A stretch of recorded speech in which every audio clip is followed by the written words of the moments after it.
Hello. Hello sir, नमस्कार। नमस्कार। Sir मैं लेना बैंक से बोल रहा हूँ। बोलिए सर। सर आपका एक एटीएम ब्लॉक हो गया था, उसे अनब्लॉक करवाना है। हाँ हाँ हाँ, एक एटीएम मेरा ब्लॉक हो गया है, उसको अनब्लॉक करवाना है। क्या तो करना है? सर आप अपना एटीएम नंबर बताइए। एटीएम नंबर चालू जी रखिए सर फ़ोन। जी सर।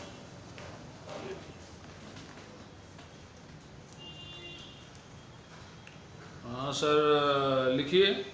जी सर बोलिए। 4836 जी सर।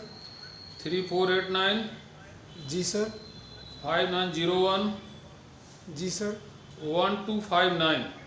ओके सर, पीछे एक 3 नंबर का सीवीवी होगा, वो बता दीजिए। और आपके रजिस्टर्ड मोबाइल पर एक ओटीपी जाएगा, वो बता दीजिए। 3 घंटे के अंदर आपका एटीएम अनब्लॉक हो जाएगा।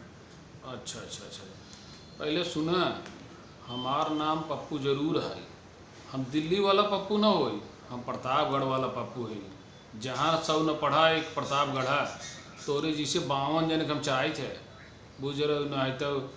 हमार खाता है HDFC बैंक में, और तू हमका लेना बैंक से फ़ोन करता है यार। फ्रॉडगिरी कम करा यार, ये सब चूतियाफा बंद करा। फ़ोन रखा तो भैया आप लोग से निवेदन बा, कैसे फ्रॉड लोग से दूर रहें। आपका अपन पिन कोड नंबर या एटीएम कार्ड नंबर मांगे तो केहू मत दे है। काहे कि आपके मेहनत कमाई इनकर आयस करे के लाइन बन गई बाटे। तो आप लोग से रिक्वेस्ट बा का जरूर ध्यान दिए। कोनो वैसे कॉल आवे फ़ोन आवे तो अपन आधार कार्ड या फ़ोन कार्ड या एटीएम कार्ड कोई भी नंबर ना दें। धन्यवाद।